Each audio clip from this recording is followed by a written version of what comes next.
Okay, hello everyone. My name is Diana DaCosta. Thank you for joining this live stream session of a Syrian refugee story with the Karakoche family from Canada. We want to welcome any viewers that are watching today, right now, or maybe sometime in the future, because this session will be archived and you can reference it. Hopefully you will reference it in your classrooms.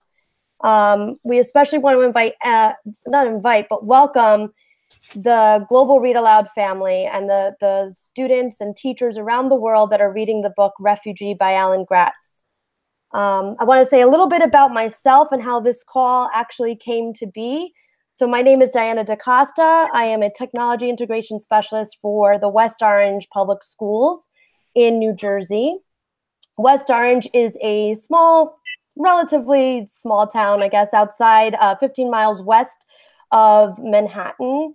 And we are a diverse population of students, staff, and teachers, and many of which have been reading the book Refugee for the Global Read Aloud. A little background on what the Global Read Aloud is. It's a project that was begun in 2010 by a teacher, Pernille Rip, and she had one simple goal in mind, and that was one book to connect the world. And since she started this project, over 4 million students around the world have participated in this project. A little bit about my story and how this call actually came to be. I read Refugee over the summer, and the book changed me. That book had me call my uncle in Canada a few weeks ago and inquire about this family that I've heard so much about in my visits when I go up to Canada. It took words on a page in a book for me to actually become even more curious. I always knew my uncle to be an activist, a social activist, and he has helped families, and I've known him to do that. But I just never realized the impact until I read the story of Mahmoud in the book Refugee. So later, hopefully he can come on and he will maybe say a few words about how he helps families around in Canada become, live a new life in Canada. So I just want to say that's the power of literature, and I want to thank. So I'm just going to share my screen real quickly. I want to thank Pernille Rip and Alan Gratz for the words that are so powerful in your story, and also for Pernille Rip and creating such a powerful project that gets these amazing stories into the hands of our students. So today, while we are broadcasting, we are curious, where in the world are you watching this from? And even if you're watching this as an archive, please use the hashtags GRARefugee and Avenue for Change on Twitter. And this way, just share with us, where are you watching from? We are curious to know, and hopefully stay connected in this important conversation. And so you'll see 3 handles on the right of the screen: DM DaCosta13, that's me. And then the 2 others are of my colleagues. I have Diana Ferreira, she's D Ferreira 521, and then Rebecca Giacopelli, Becca Pelli. So if you follow them on Twitter as well, this way you can stay connected, because this is just the beginning of a bigger conversation. So I'm going to pass it off to Diana, the other Diana, and we'll continue. Hi, everybody. My name is Diana Ferreira. I want to begin by thanking you so much for sharing your story with us. I feel like I'm getting emotional. It's not even starting. As educators, it means so much to us to be able to share literature with our students that helps to mold them and to teach them. The power of literature really can be life-changing, but it's stories like yours that make it real. And we think that it's so important to share these stories to reinforce empathy for our students and to one day have that avenue for change and make the world a better place. So thank you so very much. As Diana had mentioned, my name is Diana Ferreira. I teach 5th grade ELA in West Orange, New Jersey. I have 2 children of my own who I do a lot of this work for. And I have a wonderful husband who supports me on this journey. So we're really looking forward to today. Thank you. I'm going to pass it over to my colleague, Rebecca. Hi, I'm Rebecca Jacopelli. I also work in West Orange, and I teach students K through 5 in a gifted pullout program. And Diana Ferreira and I, with the help of Diana Costa, are working really hard to teach our students that they have a voice and that their voice matters. And it's stories like these that are so important because our learners can gain a new perspective. And it's something that's powerful that we can't, as teachers, always give them. So we thank you again. And again, follow us at the hashtag Avenue for Change, where we can continue this conversation. And a little bit about myself, also the mom of 2 young children, Emma and Nathan. And they're my reason, my passion and my why for why I do this work as well. And I also have a husband at home, Mike, that is always supporting my work. And without that, I definitely wouldn't be able to do a lot of what I am doing today. So we're going to start our interview. And I guess when we're reading this book and we read about Mahmoud and his story leaving Syria, one of our questions we thought we would start with are if you could just share what life in Aleppo was like prior to the Arab Spring. Maybe you can describe a little bit about the everyday life and how that was. Sorry, what was the question? Sure. Before the war? Before the war. Yeah. Okay, we are a family of 3 children. Our life was really very good before the war. We didn't think the travel anywhere. I was an English teacher in a secondary school. My husband has his own job, like a computer technician. We had our own home there. We had, of course, a family, and we were so happy with our 3 children. At that time, 7 years ago, my little girl was 1 year old, and the other 2 children were 5 and 7 years old.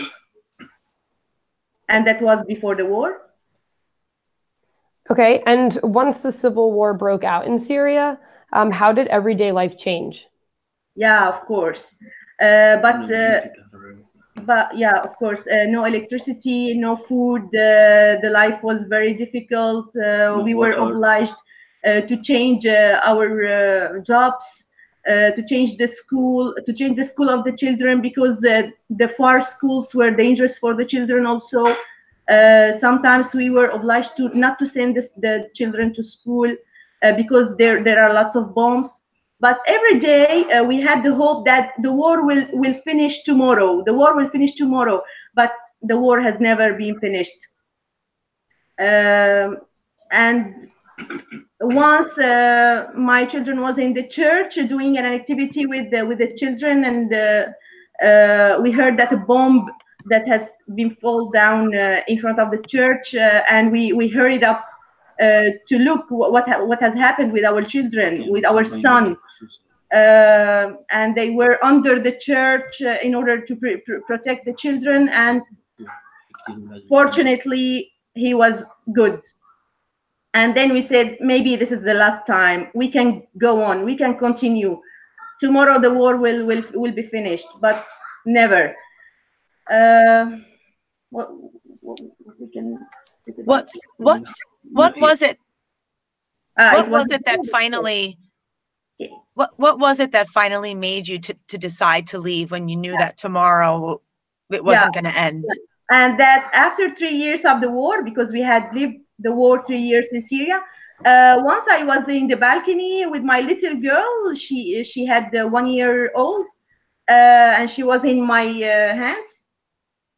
And the bomb has been fall down in front of our house directly, and there are small pieces that came up to our house, and small piece that came into the head of my little girl, and she came to I don't know, she has been blooded with a lot of blood. And we went to the hospital. I thought that maybe her eye, maybe her ear, I don't know what's had happened. But in the hospital, when they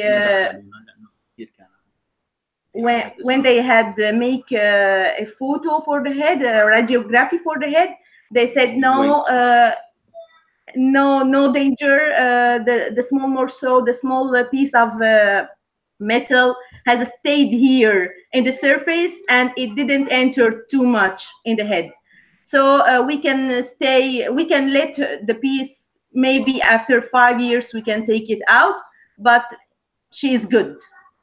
And then we have decided to go away, because maybe if I was 5 centimeters to the left or to the right, this piece will come directly to the head, and she will be died. So I called my cousin, the cousin of my father here in Canada. I called him. I asked him to, because at that time the church here in Canada was accepting the offers of refugees, but you have to put a small amount of money here in the bank in order to be able to live with this money for the first year. But you need also a person who can go to the church to sign for you. And we asked this cousin of my father. I found him. I didn't never know him before, because he is 80 years old, and he accepted our papers, and he went to the church to ask for ask for immigration, but we have to wait, of course. So we went from Aleppo, because we were in Aleppo, and you know, the most dangerous city in the war. We went from Aleppo to another a small village next to Aleppo, to live in a small house there in order to wait for the papers to be signed by the government here. And then we sent the money also to the bank here in Canada. And then, okay, yeah. But in this small village in Syria, I had a car. My husband was obliged to go to Aleppo each week, because he has his own job there. And I was alone with my 3 little children in this village. And once, maybe because the number of the car is from Aleppo, you know, if this car is bought in Aleppo, so you can find the name of the city on the ticket, on the plate. And because of this, I think, I'm sure that the car has been burned in the night. I started to hear explosions, and I thought that the war comes to this village also. But when I look in the window, I saw the car has been burned completely. So just so that I understand, so you were living in a village outside of Aleppo, but because your car was registered to Aleppo, someone burnt the car.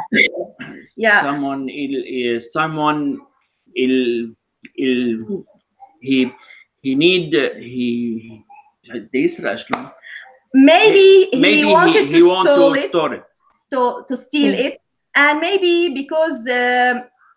because Aleppo has been named for the terrorists in Syria. It has been named like this, you know, because all the terrorists came from the north of Syria or from the east of Syria in the front borders. And because Aleppo has been named like the city of terrorists, so nobody in the south or in the west like Aleppo. Because of this, so even within Syria, from the south and the west, I see. There are problems between after the war, not before. Right. And that was after the war, It has been burned, and I was very afraid. After that, I afraid for my children. I think maybe someone... They will be kidnapped. Yes. maybe they will be kidnapped because my husband comes from a rich family, and he is known like he's rich. So we were afraid that maybe the children will be kidnapped. So we came back to Aleppo again. So we came to Aleppo again, despite of the dangerous situation there. But after 2 months, we received a call from Canada that the papers are ready. You have to go to Lebanon. So we went to Lebanon. We went to Lebanon for 5 months. But on the way, because we took a the bus to go there. On the way, we were kidnapped. And that was next to Damascus, in the front borders between Damascus and Lebanon. We were kidnapped because they need money to let us go away. Not only us, like a family, all the passengers that were in the bus. We found ourselves inside a little station, and all the doors were closed, and all the people had arms.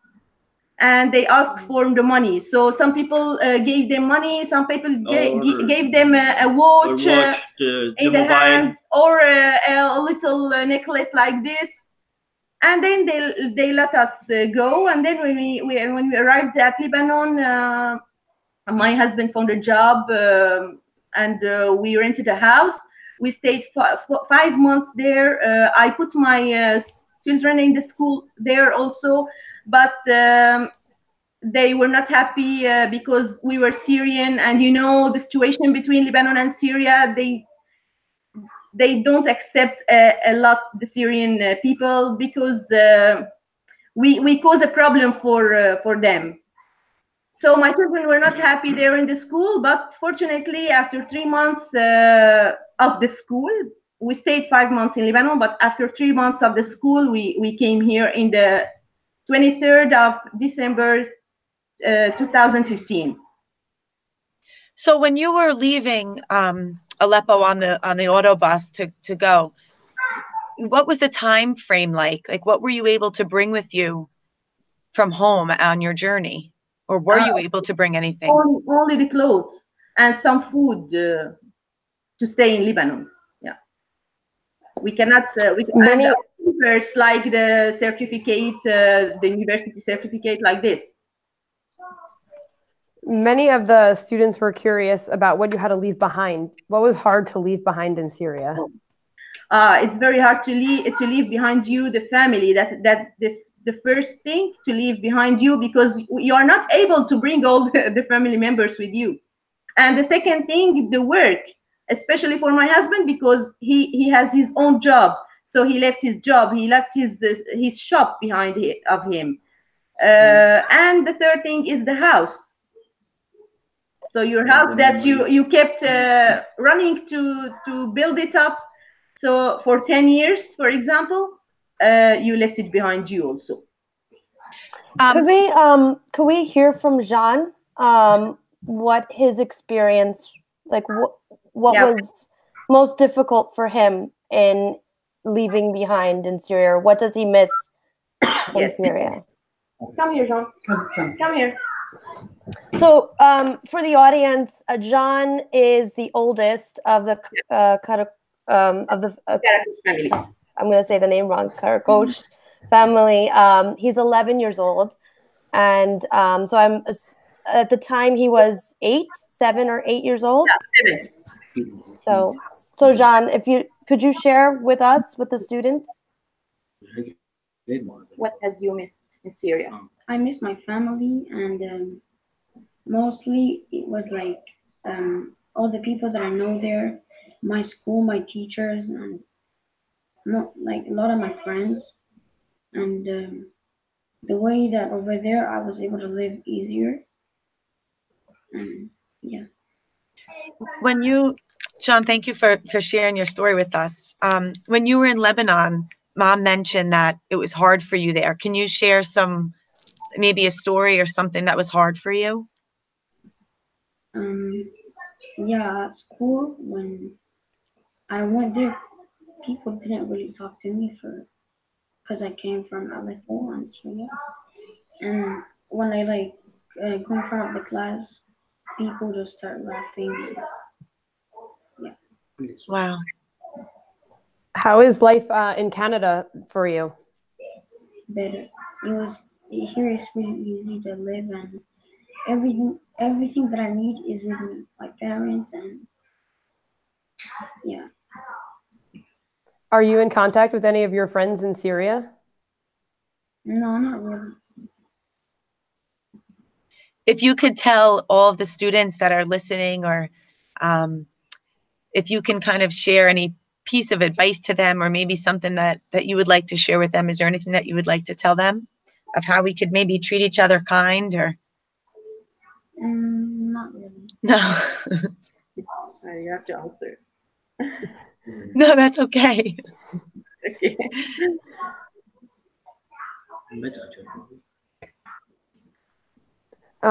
What about the future of Syria? Do you still hold out hope for Syria in the future? Do you think you'll get to return home? No, I don't think so. No. No. Despite of the war now, it's better, and the situation is more calmer than before. But I don't think that the future will be very, very good for the future of my children. Because 7 years old of war will get you back 70 years in the development of the life of children, or in the future, or at university. Because my kids also forget the language. The language. Yeah. Oh. Now they can't write and Yes. They can't write and read in Arabic. Yes, they can speak a little bit here because we speak Arabic at home, but they can't read and write, so they can continue their studies there if we decide to go. But I'm sure that we're going to stay here. Wow. And Now, did if we you can go know? back- I'm sorry. When you were leaving, did you know that it would probably be the last time you would ever? Did you know that you would not go back and you would not return as you were leaving? For me, yes, but for my husband, no. Because until now he hopes to go back. He is not very, very happy here, because again he works in a factory. It's not his own job. He doesn't work the same profession that he likes all his time. For him, yes, he prefers, but he is not selfish. He will not take this decision for the future of his children. Maybe you can tell us, after 5 years in Lebanon, then how did you make it to Canada? 5 months, right? 5 months. I'm sorry, 5 months. 5 months. How did we arrive here, do you mean? Yes. Okay, at the beginning, it takes 2 days to arrive here. At the beginning, we stayed in the house of my cousin in order to find a small apartment to live in. And then Carlos and his wife has helped us a lot. He signed for us, because the owner of the house will not accept to give you to sign with you a contract because you don't have a job. So Carlos signed for us, despite he never know us before. He signed for us that like a guarantee for the owner. And he and his wife has helped us a lot to clean the house, to buy small things, not to buy, but he looked for a refrigerator, for example, des sofas, des choses. Stuck in French. It's okay. We understand. Yes, they has helped us a lot to look for the things, for the furniture of the house. And then he find all thing I needed for building new house. And then we signed in the internet we registered to go to a French school because we never know the French. We never took French before. We stayed 1 year in this French school. We had 3 courses in French. And then I worked for McDonald's for 10 months. in order to be able to buy a house, because when you want to buy a house, you need a cash down, and you have to sign with the bank to give you the mortgage. Yeah, the mortgage. So I worked in McDonald's, and my husband has worked also in McDonald's, and then he found another job. It was difficult, very difficult at the beginning, because it's a new style of life. A lot of papers, a lot of emails from the government. You receive a paper, you cannot read it in French. You have to translate word by word in order to understand what's in this paper and then to answer.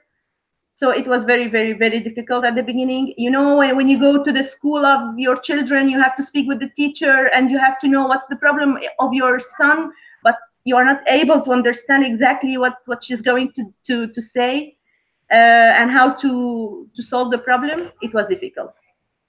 And then I decided to study another thing in order not to stay in McDonald's, because working in McDonald's, it's not a future profession. So I took a course in accounting, and for 1 year or so. And 2 months ago, I has finished, and I have found a very good job in the biggest company in Canada. It's called Bell.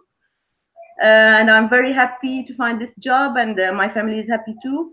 And my husband also, he started working in the factory, and then the administration has discovered that he is very good. And then he was at the beginning, he started to work in the shipping, just to fill in the camion and take off all the things from the camion. And then when they have discovered that he's very good now in computer skills, so he works in the office right now.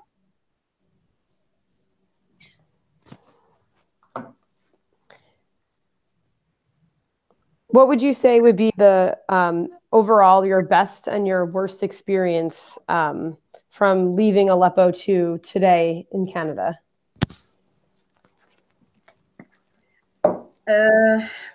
What can I say? My experience, maybe I hope all the people in Aleppo to stay safe, and I hope the future will be better in Aleppo for all the people, because you know, not all the people are able to go away. Not all the people are able to find the money that to help them to put the money in the bank in order to travel, and not all the people are able to find a person outside to help them. But we were really lucky to find this person, and the friends like Carlos and his wife, and a lot of friends who has standing next to us in order to rebuild our house. But Carlos and Nicole's special friends. Special friends. I lost my family in Aleppo. I found a new family. A new family here. Yes. Oh, that's beautiful.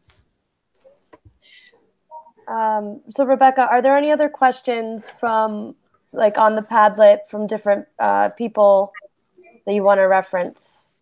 I think we had one final thing. I think we had, if there was anything that you would like people to know about refugees, about people who were forced to leave their country, what would it be? Okay. It's very difficult, the life of refugees. It's not our choices to go out of our home country. It's not our choices. It's the war that was the reason behind all the things. So if anybody is able to help any refugee, I hope to do that, because you know, it's very, very, very difficult to start again from zero at the age of 40. Yes. Yes, and also my husband has said that the language is very difficult. When you are 40 years old, it's very difficult to to learn a new language and to work with a new language like the English or the French, because you know in Syria we don't use the English or the French like we use just the Arabic, like the language. Right. A lot of the work that we try to do with our students is based around social action and ways that we can help people in the world. If there was anything that you could share with us, like what are some things that our students might be able, or we may be able to do to help families of refugees and families in these similar situations? Just to accept them in the middle of the new society. Just accept. So accept them. If you accept the refugee, so he will be good. He will be fine if you accept him. It's not a matter of money. It's just acceptation. And to give him a job. Jobs. Yeah. Opportunity, right? Because, you know, the refugees will accept to work whatever, in the restaurant, whatever, but you have to give them the job. And with the job, they can live with their family. We not accept the money. We not accept the money without work. No. I need the work for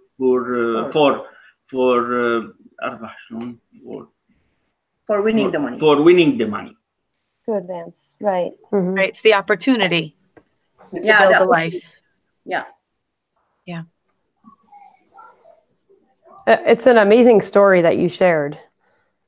You know, we have trouble here even imagining some of the situations that you and your family went through. And while we're reading this book, Refugee, there's a lot of, you know, similarities, and it's amazing to hear a story that like yours. And thank you so much for sharing it. And it's such an important story. Thank you so much to give us the chance to talk about our story in front of the world, and to say this final word that please accept the refugees. They need help. Yes. So one of the things I would like to do, and I don't know if Carlos is available to come I'm here on screen. So you can just come on. Yes. So everyone, this is my uncle, Carlos. There he is. Hi, how are you? And so we would like to know, you know, I was sharing with Rebecca and Diana, you know, I've always known you to fight the good fight, right? So as a sponsor and as someone who has taken this on, like what words do you have? What do you want to share? And how could we help, right? Like why is it that you do the work that you do? There are quite lots of things that you have got to do, but the main thing is to accept these people. They didn't choose to live on their own to come. They were forced to come. And they didn't tell the full story, because when they came here, they were kind of expecting some good help from the family, from the cousin, and things turned really ugly. Really ugly. They came from over there, they came to the airport, just a small story. And instead of him picking him up to bring him home, the Red Cross brought them home. But he didn't wait for them in the airport. And things start like this. And then even when they stayed in the house, things were really difficult. Huh? No, he couldn't do anything on his own. So finally, they had rented the house and they moved in, and things started a little better for them. But one thing I'd like to add, because you're in a school, it's so important that kids, adults will manage a little bit. Kids are very important for these newcomers, new kids that come. Because I know John, and I know his story, how difficult it was for him at the beginning in the school. And this little boy has changed a lot, a lot. At the beginning, he was kind of, he has a lot of frustration. He was really, you know, he could handle the situation. He came from the war and didn't know how to do things here. And the first months in school were really hard, but now he's doing great, really great. And kids can help kids. Kids can help kids. So accepting these kids and trying to help them, because kids don't need to talk the language. By sharing the life, by sharing joy, they can help each other. Perfect. I mean, and I think that's what we try to do.